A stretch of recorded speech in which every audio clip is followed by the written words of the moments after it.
Can you believe that real estate got 8% more unaffordable just last week across the whole country? But probably not for the reasons that you think, because the reason that you think is that prices went up. And nope, that's not it at all. That's right. The real estate prices here in my market of Surrey, BC last week did not increase 8%. Actually, some sales that we are seeing are pointing towards the fact that maybe the market has even come down as much as 10% since about February 15th.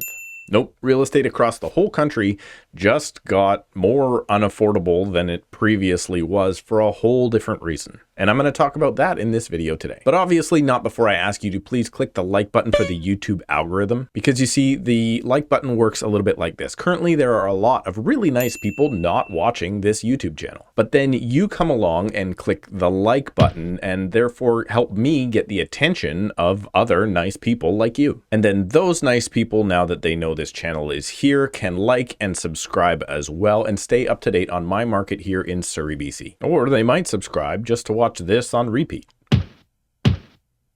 And of course, if you don't already have your own real estate agent and you need help here in my marketplace of Surrey and the Fraser Valley, or if you're not searching for a home here, but you do need connected to another real estate agent somewhere else in the Canadian market that I know, like, and trust, well, then you can book a call with me right now down below in the description at a time when you're not busy doing other things. And with all that out of the way, let's find out why the heck it is that you can only afford 92% of what you could just last week. And if you don't know and haven't been paying attention, the reason for that is interest rates. But I'm sure now that I think about it, you probably have heard that interest rates are increasing. But TIF and the BOC increasing interest rates isn't actually what's causing this unaffordability. You mean increased rates are not causing increased rates?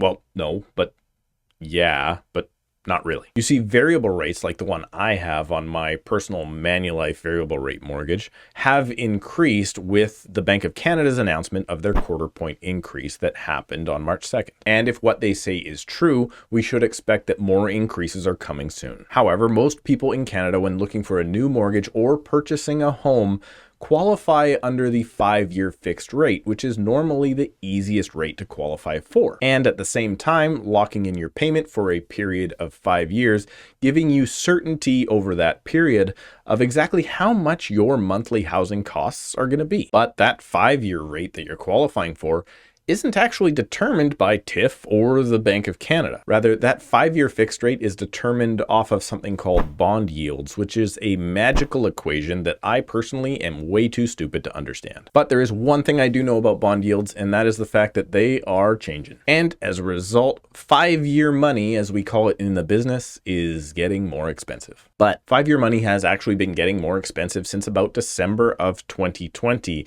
At that time, one of my clients received from Scotiabank a 5-year fixed rate as low as 1.49%. And just a month later, I personally bought my own investment property. And at that time, I also went to Scotiabank because of their great rates, and they had already gone up to 1.89%. And just a few weeks back, that same product is now offered over 3%. But that is actually not a big deal at all, and here's why. You see, in 2018, the federal government brought in something called the mortgage stress test. Now, it's been monkeyed around with just a little bit since then, but the general rule now goes like this. When you're qualifying for a mortgage, you're not actually qualified at the rate you receive. You're qualified at the rate you receive now plus 2%.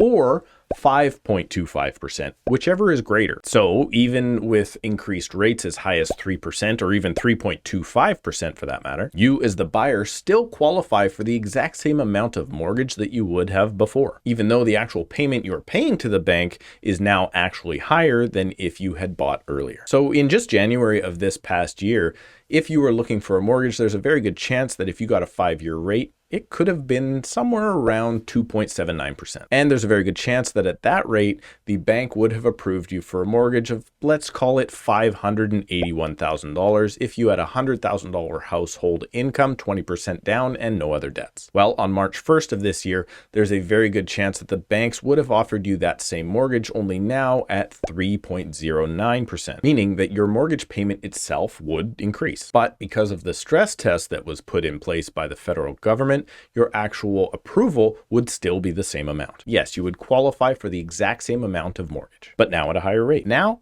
that has all changed. Let's take, for example, I know personally that last week, I want to say First National was offering somewhere around 3.54% 5-year fixed rates. Plug that number into the stress test of +2 or 5.25, whichever is higher. And now your qualifying rate is no longer as low as the stress test. And now you have to be qualified for your new mortgage at 5.54%. And now when we do the exact same math using the previous example, we're going to find that your buying power has been reduced because finally rates have increased so high that the stress test is impacted. And in this example, using the rate from First National, your buying power would have been reduced by as much as 4%. However, in this upcoming video on the channel, I rank lending institutions on which ones personally I prefer and recommend to clients based on not only their rates, but the products they sell and the service they deliver. So after watching that video, if you decide that First National is not the right bank for you and you think something like I did, which was to go with Scotiabank, today Scotiabank is actually offering 3.84%, meaning that to qualify for a Scotiabank mortgage, which I think is a great product,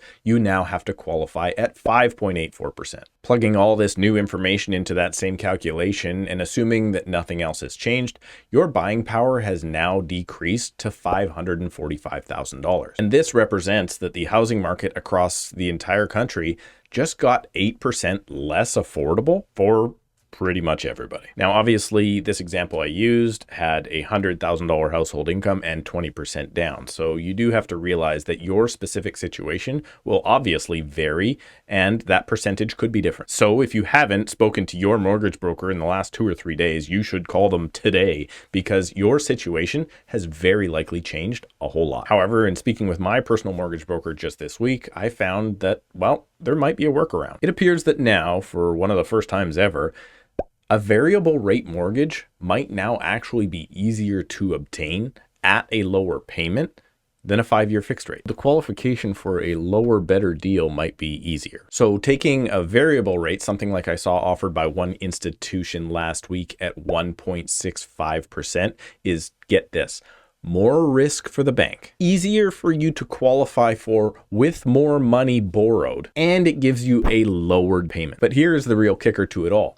The second that more risky variable rate mortgage funds, well, you can walk into that bank or that institution and just convert to a 5-year fixed rate immediately, locking in a fixed payment now for 5 years that you couldn't have qualified for before from the same bank. However, this would increase your payments substantially, so I'm not sure if I would recommend it, but it is an option. And after saying all that, I'm going to make sure I insert my disclaimer here. I am not a mortgage broker and you should not rely on this information on this channel for your own situation. Instead, you could call someone like my trusted mortgage broker, Rowan Smith from Citywide Mortgage Services. Or if you don't want to leave YouTube, you can actually check out Nolan Mathias's channel because he's a mortgage broker and a professional in that industry, and my industry is real estate, not the money side. So yes, rates are up. If you haven't already spoken to your broker in the last 4 or 5 days, I recommend that you call them to find out how your situation has changed. Remember that prices are likely coming down ever so slightly here in my marketplace of Surrey, BC, but I don't feel that they are likely to come down in line with the reduced buying power that you're going to now receive